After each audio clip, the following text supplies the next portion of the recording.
Sunan Amangkurat II naik tahta tapi tidak memiliki istana. Pasalnya, Trunojoyo sudah membakar habis keraton Pleret dan memboyong harta benda bahkan Putri Mataram. Sebelum dilanjutkan, subscribe kanal ini lebih dulu, like, komen, dan share agar kanal ini bisa terus mengunjungi dengan informasi menarik lainnya.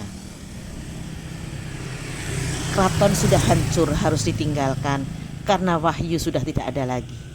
Dari 3 lokasi yang diajukan para tokoh kerajaan dalam rapat, yakni Wonokerto, Logender, dan Tingkir, Sunan Amangkurat II memerintahkan Pangeran Lerangkusumo membuka hutan Wonokerto. Alasannya, Wonokerto cukup dekat dengan bekas wilayah Pajang dan Mataram. Wonokerto dibangun mulai 11 September 1680.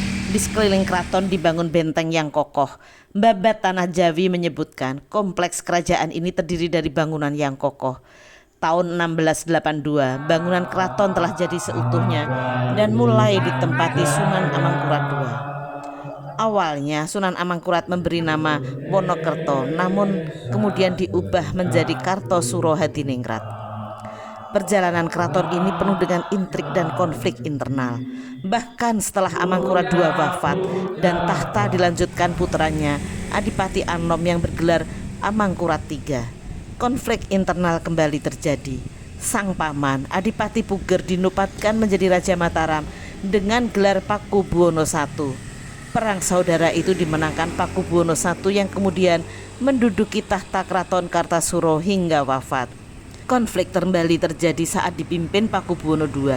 Terjadi pemberontakan Cina atau Geger Cina 1740 dan pemberontakan Mas Garendi 1743. Pasukan Kartosuro tak mampu menghadapi serangan pemberontak.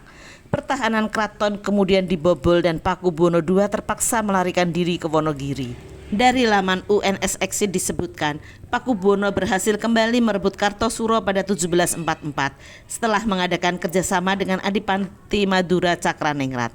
Namun kondisi keraton sudah sangat parah. Untuk keempat kalinya, ibu kota kerajaan Mataram Islam pindah lokasi.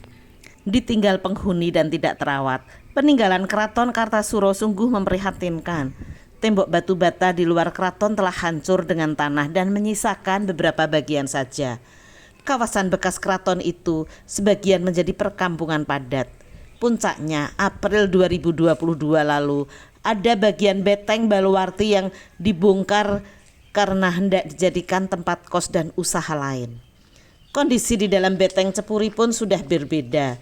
Selain 3 rumah juru kunci turun-temurun dan masjid, bekas Cepuri keraton itu menjadi tempat pemakaman.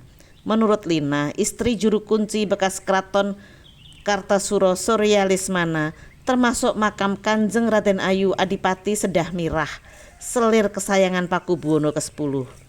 Juga tembok yang dijebol zaman Geger Percinan, serta kamar bekas pasarean raja. Setiap hari Minggu, kawasan tersebut juga digunakan latihan bela diri anak-anak.